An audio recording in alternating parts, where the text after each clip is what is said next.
Selamat siang semuanya, perkenalkan nama saya Mike Priscilla dengan NIM channel DNL23016. Di sini saya akan mempresentasikan PPT saya yang berjudul Konsep Penghasilan dalam Akuntansi Pajak. Dari yang pertama yaitu pengertian pajak penghasilan.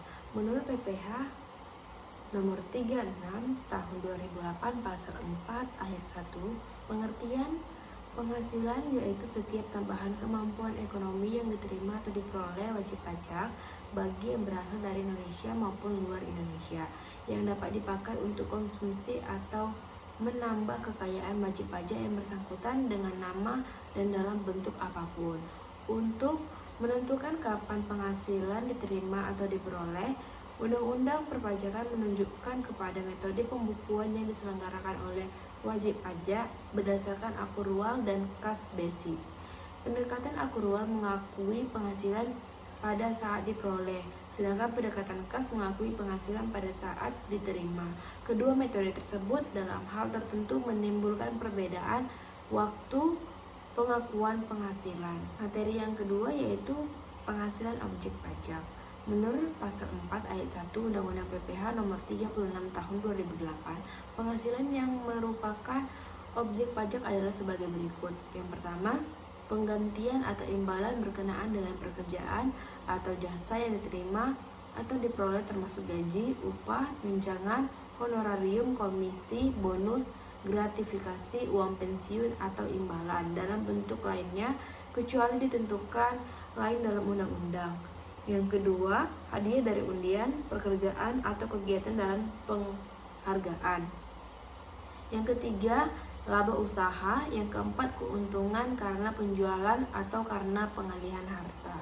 Yang ketiga, materinya adalah penghasilan bukan objek pajak.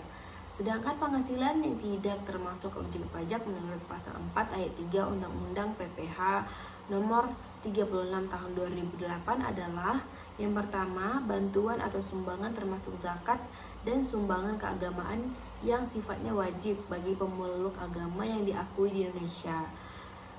Harta, hibah, bantuan atau sumbangan yang diterima oleh keluarga, saudara dalam garis keturunan lurus 1 derajat badan keagamaan. Yang B ada warisan. Warisan yang diterima ahli waris bukan merupakan objek PPH, tetapi warisan yang belum terbagi, maka atas warisan tersebut terdapat penghasilan yang masih merupakan objek pajak. C. Harta termasuk setoran tunai yang diterima oleh badan sebagaimana dimaksud dalam pasal 2 ayat 1 huruf B sebagai pengganti saham atau sebagai pengganti penyertaan modal. Selanjutnya yang D, penggantian atau imbalan sehubungan dengan pekerjaan atau jasa. Yang E, pembayaran dari perusahaan asuransi kepada orang pribadi sehubungan dengan asuransi kesehatan. F, dividen atau bagian laba yang diterima atau diperoleh perseroan. G, iuran yang diterima atau diperoleh dari dana pensiun dan lain-lain. Materi selanjutnya itu D, penghasilan dikenakan pajak penghasilan final. Pengenaan pajak yang bersifat final berarti bahwa jumlah PPH yang telah dibayar sendiri atau dipotong oleh pihak lain tidak dapat dikreditkan atau digabungkan dengan penghasilan yang bersifat tidak final dalam perhitungan PPH pada akhir tahun dalam SPT tahunan. Pengenaan pajaknya diatur dengan peraturan pemerintah. Pertimbangan-pertimbangan yang mendasari diberikannya perlakuan tersendiri dimaksud antara lain adalah kesederhanaan dalam pemungutan pajak, keadilan, dan pemberatan dalam pengenaan pajaknya, serta memperhatikan perkembangan ekonomi dan moneter.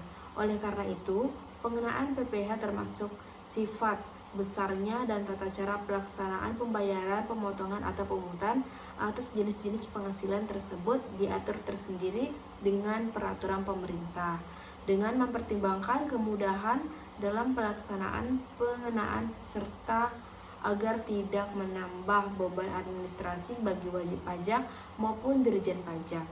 Maka pengenaan PPH dalam ketentuan ini dapat bersifat final. Materi yang terakhir yaitu beban yang berhubungan dengan pajak penghasilan final. Yang pertama, biaya yang berhubungan dengan penghasilan yang bersifat final sesuai pasal 4 ayat 1 Undang-Undang PPH. Apabila suatu jenis penghasilan dikenakan pajak dengan tarif yang bersifat final, maka penghasilan tersebut tidak boleh digabungkan dengan penghasilan yang dikenakan tarif umum. Yang kedua, biaya berhubungan dengan penghasilan yang bukan merupakan objek pajak sesuai dengan pasal 4 ayat 1 Undang-Undang PPH, bahwa untuk dapat dibebankan sebagai biaya secara fiskal, maka pengeluaran-pengeluaran tersebut harus mempunyai hubungan langsung dengan usaha atau kegiatan untuk mendapatkan, menagih, dan memelihara penghasilan yang merupakan objek pajak. Sekian presentasi dari PPT saya. Saya ucapkan mohon maaf jika ada salah kata. Terima kasih.